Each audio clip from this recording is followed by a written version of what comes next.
اعوذ باللہ من الشیطان الرجیم بسم اللہ الرحمن الرحیم السلام علیکم ورحمۃ اللہ وبرکاتہ الصلاۃ والسلام علیک یا سیدی یا رسول اللہ وعلی آلک واصحابک یا رحمۃ للعالمین۔ دوستو، بیچ میں کافی گیپ رہا اور ماہ مقدس رمضان المبارک آیا اور آلموسٹ اپنے اختتام کی طرف رواں دواں ہے۔ دوستو، انشاءاللہ عید کے بعد آپ سے تفصیلی بات چیت ہوا کرے گی۔ میں مختصراً آج دعا کی طاقت کے بارے میں تھوڑی سی بات کرنا چاہتا ہوں۔ دعا اور دعا کی طاقت۔ دوستو، دعا یا قبول کر لی جاتی ہے یا مصیبت کو جو ہے وہ ٹال دیتی ہے۔ دوستو، دعا یا آخرت کے لیے ذخیرہ کر لی جاتی ہے، لیکن ایک ذہن میں بات ضرور رکھیں کہ دعا کبھی جو ہے وہ رد نہیں ہوتی۔ دعا کے ذریعے بلاؤں کو دفع کیا جاتا ہے۔ حضرت موسیٰ علیہ السلام نے دعا کی طاقت کے بارے میں فرمایا،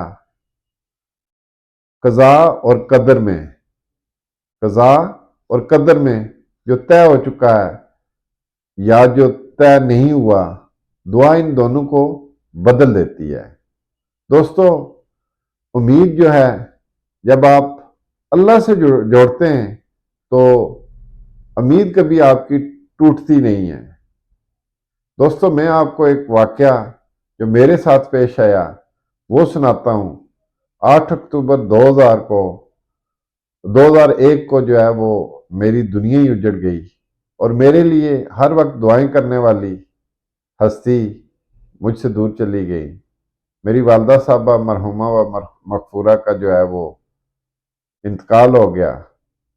واقعہ کچھ یوں ہے کہ میں اپنے ماموں مرحوم و مغفور حاجی احمد دین صاحب، بھائی عبدالرزاق صاحب اور ہمارے نئے بننے والے گھر میں الیکٹریشن کا کام کرنے والے خواجہ الطاف صاحب کے ساتھ جو ہے وہ راول پنڈی اسلام آباد کی طرف کچھ سامان لینے کی گھر سے جو ہے وہ ہم سفر کر رہے تھے کہ ہمارا ایکسیڈنٹ ہو گیا چکوال سوابا کی جو ہے نا سوابا جو ہی کراس کرتے ہیں تو چکوال موڑ کے پاس، اور الحمدللہ ہم چاروں جو ہے وہ معجزانہ طور پر اللہ پاک نے ہمیں بچایا اور ہم چاروں زندہ سلامت رہے۔ جب ایکسیڈنٹ ہوا اس وقت پاکستان میں غالباً صبح کے 9 بج رہے تھے اور کینیڈا میں رات کے 11 بجے ہوں گے۔ میری والدہ جو کینیڈا میں اس وقت تھی، میری والدہ جو اٹھتے بیٹھتے میرے لیے دعائیں کیا کرتی تھیں، وہ اکثر کہا کرتی تھی کہ یا اللہ پاک میرے بیٹے کو کچھ نہ ہو، اس کی جگہ جو بھی ہو مجھے ہو، یا اللہ پاک میری زندگی میرے بیٹے کو لگانا۔ وہ الفاظ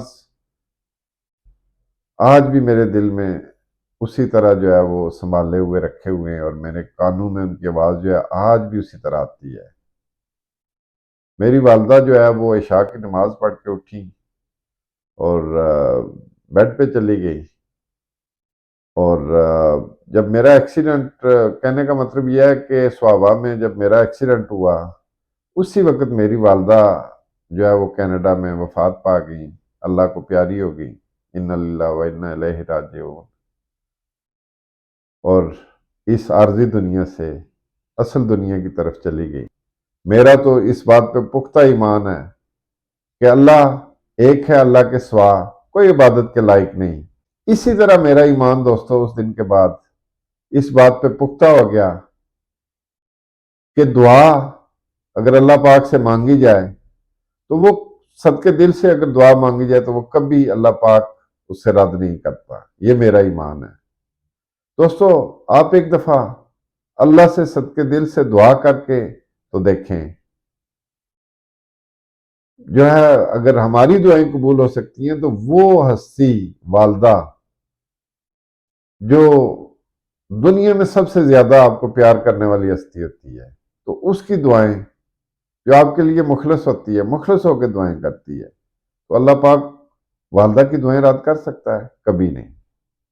اللہ تعالیٰ سے دعا ہے کہ اللہ تعالیٰ آپ کو ڈھیر ساری خوشیاں دے، اللہ رب العالمین آپ کو اور آپ سے جڑے ہوئے ہر رشتے کو ہر اس نعمت سے سرفراز فرمائے جس میں آپ سب کے لیے خیر و برکت ہو، عزت و وقار ہو، راحت و سکون ہو، صحت و تندرستی ہو، ترقی و خوشحالی ہو اور دنیا اور آخرت کی بھلائی ہو۔ اللہ پاک سے دعا ہے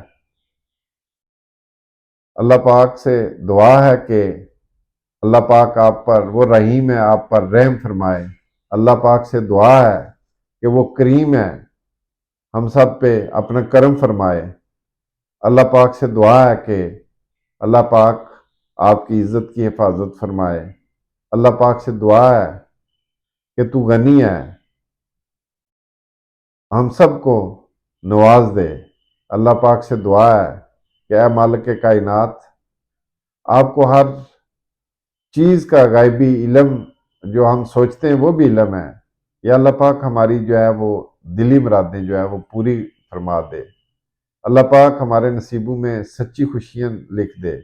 یا اللہ پاک آپ سے دعا ہے کہ میرے دوست احباب جتنے بھی ہیں ان کی دلی مرادیں جو ہے وہ یا اللہ پاک پوری فرما۔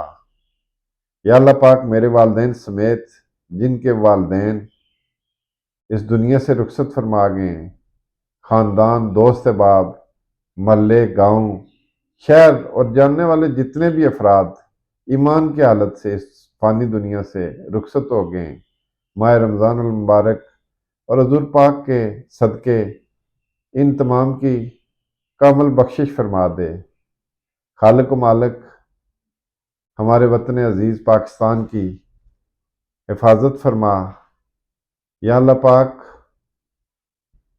پاکستان کو اندرونی اور بیرونی جو ہے طور پر نقصان پہنچانے والی تمام طاقتوں کو فنا کر دے۔ یا اللہ پاک فلسطین کے مسلمانوں کی غیبی مدد فرما۔ یا اللہ پاک کشمیر کے مسلمانوں کو آزادی جیسی نعمت نصیب فرما۔ یا اللہ پاک اس ماہ رمضان المبارک کے طفیل ہماری آنے والی تمام مشکلوں کو، پریشانیوں کو دور فرما۔ ایک دفعہ پھر دعا ہے کہ یا اللہ پاک جن کے والدین میرے والدین سمیت اس عارضی دنیا سے رخصت ہو گئے ہیں، ان کو جنت الفردوس میں اعلیٰ مقام اور حضور پاک کی شفاعت نصیب فرما۔ یا اللہ پاک جن کے والدین بیمار ہیں ان کو صحت والی لمبی زندگی دے۔ یا اللہ پاک ان پر ان کا سایہ والدین کا جو ہے وہ قائم و دائم رکھ۔ دوستو، اس ماہ رمضان کے آخری عشرے میں اپنی دعاؤں میں مجھے اور میری فیملی کو، میرے دوست احباب کو، میرے خاندان والوں کو یاد رکھیں اور اپنی دعاؤں کا ہمیشہ حصہ بنائے رکھیں۔ بہت شکریہ۔